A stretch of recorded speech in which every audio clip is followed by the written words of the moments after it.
Good morning बच्चों, क्या हाल चाल, कैसे हैं प्यारे भाइयों बहनों। बच्चों, संघर्ष बैच में हम लोग फिर आ चुके हैं। संघर्ष बैच में यूनिट एंड डायमेंशन चैप्टर चल रहा था, उसकी बेसिक कंसेप्ट भी हुआ, उस पर कुछ न्यूमेरिकल्स भी हुआ। आपका तो कंसेप्ट बन ही गया होगा। आपकी कंसेप्ट कितना बना है इसकी चेक करने के लिए आज हम लोग जेईई मेन का क्वेश्चन को सॉल्व करेंगे और लेटेस्ट क्वेश्चन को सॉल्व करेंगे। अगर आप उसकी क्वेश्चन को सॉल्व कर पाते हैं 2019 का, 2020 का, तो निश्चित रूप से ये माना जाएगा कि आपका कंसेप्ट यूनिट एंड डायमेंशन का बन चुका है और आपकी कॉन्फिडेंस बिल्डअप होगा। तो चलिए हम चलते हैं अब संघर्ष बैच में, और हमारा नाम केडी प्रसाद। प्यारे बच्चों, जो जानते हो ठीक है, जो नहीं जानते हो उसके लिए मैं बता देना चाहता हूं, आपका सुंदर सा चैनल का नाम है आईआईटी कैंपस, और आईआईटी कैंपस में अभी हम लोग संघर्ष बैच में प्रेजेंट है, और संघर्ष बैच में डायमेंशन का यह लास्ट लेक्चर है, और आज हम लोग जेईई मेन का क्वेश्चन को सॉल्व करेंगे। देखिए बच्चों, जेईई मेन का क्वेश्चन सॉल्व करने से पहले मैं आपको बताना चाहता हूं एडवांस में कुछ इंपॉर्टेंट कांस्टेंट्स हैं जिसकी डायमेंशनल फार्मूला आपको माइंड में रखना चाहिए। अगर माइंड में रखते हैं इतनी कांस्टेंट का डायमेंशनल फार्मूला, इतने टर्म का, तो no doubt unit and dimension से डायरेक्टली आप दो क्वेश्चन को सॉल्व कर पाएंगे इजी गोइंग किसी भी ईयर में। तो ये कांस्टेंट को मैंने साइड में लिख दिया है। तो चलिए मैं आपके सामने एक क्वेश्चन सबसे पहले लिख के लाया हूं, और ये क्वेश्चन जेईई मेन 2020 का सितंबर वाला महीना में आया हुआ है। सबको पता है 2020 में थोड़ा डिले से एग्जाम हुआ था जेईई मेन का, अप्रैल वाला सितंबर चला गया था, तो सितंबर में आया हुआ क्वेश्चन है। देखिए इसको मैं पढ़ता हूं, जरा समझिएगा आप। कहता है if speed v, area a, force f as a fundamental units, इन तीनों को फंडामेंटल यूनिट माना गया, then dimensional formula of Young's modulus will be। देखो बच्चों क्या कह रहा है, स्पीड, एरिया, फोर्स तीनों को फंडामेंटल माना गया है, तो कहता है dimensional formula of Young's modulus will be, क्या होगा। चार ऑप्शन आपके सामने पड़ा हुआ है, इसमें से आपको सेलेक्ट करना है। तो बताओ जरा सोच के ये कौन सी एप्लीकेशन पर बनने वाला है, तो आप कहेंगे जरूर ये थर्ड एप्लीकेशन बनने वाला है। कैसे बनेगा, चलिए मैं उसकी शुरुआत करता हूं। लीजिए यंग्स मॉडुलस को हम कैपिटल वाई ले लिए, और ये प्रोपोर्शनल होगा किसका किसका भाई, वेलोसिटी यानी स्पीड है x, एरिया पर y ले लो पावर, f पर z ले लो। अब कहेंगे सर हाँ ये तो बड़ा आसान लग रहा है, बस आप चल दीजिए। जैसे प्रोपोर्शनल लड़ाएंगे कांस्टेंट v पर पावर x, a पर y, f पर z, this is equation number a। अब हम लोग सारा लेटर का डायमेंशनल फॉर्मूला पुट करेंगे, तो यंग्स मॉडुलस हो, चाहे बल्क मॉडुलस हो, चाहे मॉडुलस ऑफ रिजिडिटी हो, ये तीनों तो इलास्टिक कांस्टेंट का ही पार्ट्स है, इसलिए जो इलास्टिक कांस्टेंट का डायमेंशनल फार्मूला होता है वही रखेंगे। इसका डायमेंशनल फार्मूला क्या होगा, just equivalent to pressure force by area are ml -1 t का पावर -2। के तो डायमेंशन लेस कांस्टेंट है। अब आप स्पीड का रख दीजिए l t का पावर -1, और यहाँ पावर x हो जाएगा, एरिया का l square power y, f force है, तो बताओ बच्चों क्या होगा, ml t का पावर -2 और पावर z। बस अब यहाँ से वेरिएबल का पावर को फाइंड आउट करो x y z का, तो आप ही बताइए यहाँ कितना हो जाएगा, l पर पावर x, t पर पावर -x और l पर 2y, और यहाँ बताओ m पर z, l पर z, t पर -2z। इसको आगे बढ़ाएंगे ml -1 t का पावर -2। बताओ m पर पावर, पहले m वाला लिख लेता हूँ, m पर z होगा, l पर z ढूंढो तो कितना होगा, l पर x और यहाँ 2y, ये हो जाएगा x + 2y, और यहाँ z भी है +z। t वाला जरा ढूंढिए तो -x और यहाँ पर -2z। अब आप क्या करेंगे बताओ, अब आप करेंगे लाइक टर्म का पावर को इक्वेट करेंगे। बच्चों यहाँ पर m का पावर से m का पावर इक्वेट करेंगे, l का पावर से l का पावर इक्वेट करेंगे, t का पावर t से पावर का इक्वेट करेंगे, और बड़ा आसानी से हम लोग x y z का वैल्यू निकालेंगे।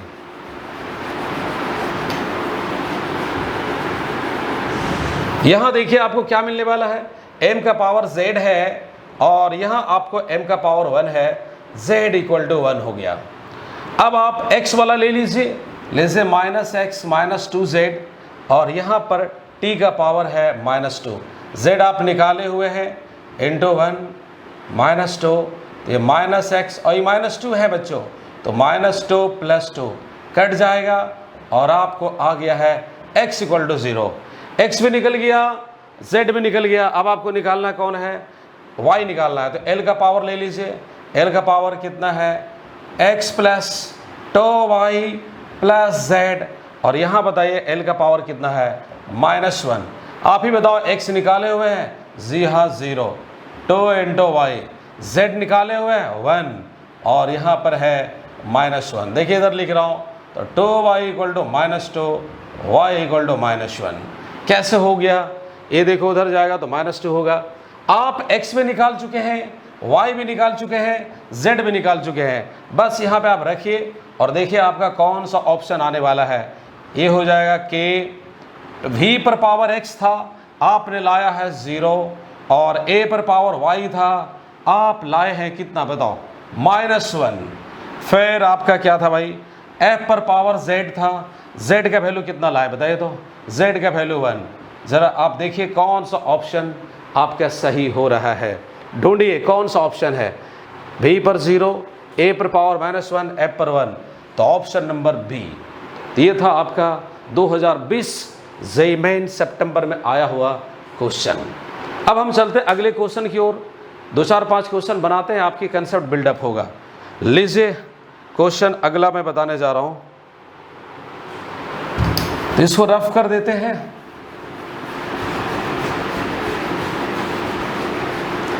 ये सारे क्वेश्चन डिस्क्रिप्शन में हम लिंक डाल दिए हैं, वहां से आप बनाएंगे। इसमें से कुछ क्वेश्चन बना दे रहे हैं और बाकी क्वेश्चन आप बनाएंगे। देखिए क्वेश्चन नंबर 1 मैंने सॉल्व किया था, अब क्वेश्चन नंबर 3 सॉल्व कर रहे हैं। क्वेश्चन नंबर 3 ज़्यादा इंटरेस्टिंग है। क्वेश्चन नंबर 3, 1 के बाद 3, दैट मीन्स 2 आपको बनाना रहेगा। क्या कहता है, मैं रीड कर देता हूँ, डिस्क्रिप्शन में लिंक डाल देंगे, वहाँ से आप देख लीजिएगा। कहता है amount of solar energy received on the earth surface. देखो बच्चों, सन से जो एनर्जी आ रहा है उस संदर्भ में बात किया गया है। Received on the earth surface per unit area, कह रहा है क्वेश्चन में, per unit time is defined as a solar constant. Solar constant क्या है, unit area per unit time में जितना एनर्जी हमें प्राप्त होता है सन से, that is called solar constant. तो कहता है कि dimensional formula of solar constant as क्या होगा। देखो बच्चों क्या कहता है, चलो मान लो सोलर कांस्टेंट हमारा एस है, ये किसके डायरेक्टली प्रोपोर्शनल है, कहता है एनर्जी कमिंग पर unit area per unit time. जरा गौर करेंगे, एनर्जी कमिंग पर unit area per unit time. आप प्रोपोर्शनल हटा दीजिए, कांस्टेंट ई और ए और टी है। अब आपसे एस का डायमेंशनल फार्मूला मांग रहा है, के तो डायमेंशनल लेस कांस्टेंट यहाँ पर है, तो के का कुछ होगा नहीं। एनर्जी का डायमेंशनल फार्मूला लगा दीजिए। कोई भी एनर्जी होता है, सन एनर्जी हो, लाइट एनर्जी हो, कोनो एनर्जी हो, सब एनर्जी का तो डायमेंशनल फार्मूला एक ही होता है, एरिया का L², टाइम का T। जैसे कैंसिल हो गया और यहाँ पर S इक्वल टू आ जाएगा m L का पावर, L तो खत्म हो गया, m T का पावर -3। अगर L लाना चाहते हैं, शौकीन है, तो L पर पावर 0 डाल दो और यहाँ पर पावर -3। ये आंसर हो गया। ये ऑप्शन नंबर कौन जाएगा वो ज़रा देख लीजिए। ये ऑप्शन नंबर है m और L0 T का पावर -3, ऑप्शन नंबर बी। संजोग से ए बी ऑप्शन आपका बी सही है। तो देखिए बड़ा आसानी से, और ये क्वेश्चन आया कब है पहले वो जान लीजिए। ये क्वेश्चन भी जेईई मेन 2020 सितंबर महीना में आया हुआ है। तो देखिए लेटेस्ट क्वेश्चन है डायमेंशन से। हमेशा डायमेंशन से 2 क्वेश्चन आता ही आता है और बड़ा आसानी से आप बना सकते हैं। चलिए मैं और आगे बढ़ता हूँ, इसको आप समझ रहे हैं। तो यहाँ पर सोलर कांस्टेंट का डायमेंशनल फॉर्मूला निकालना था। What do you mean by solar constant, energy falling पर यूनिट एरिया इन पर यूनिट टाइम, उसी का नाम हम लोग कहते हैं सोलर कांस्टेंट। तो सोलर कांस्टेंट से दे दिया। अब मैं आपको आगे बढ़ाना चाहता हूं।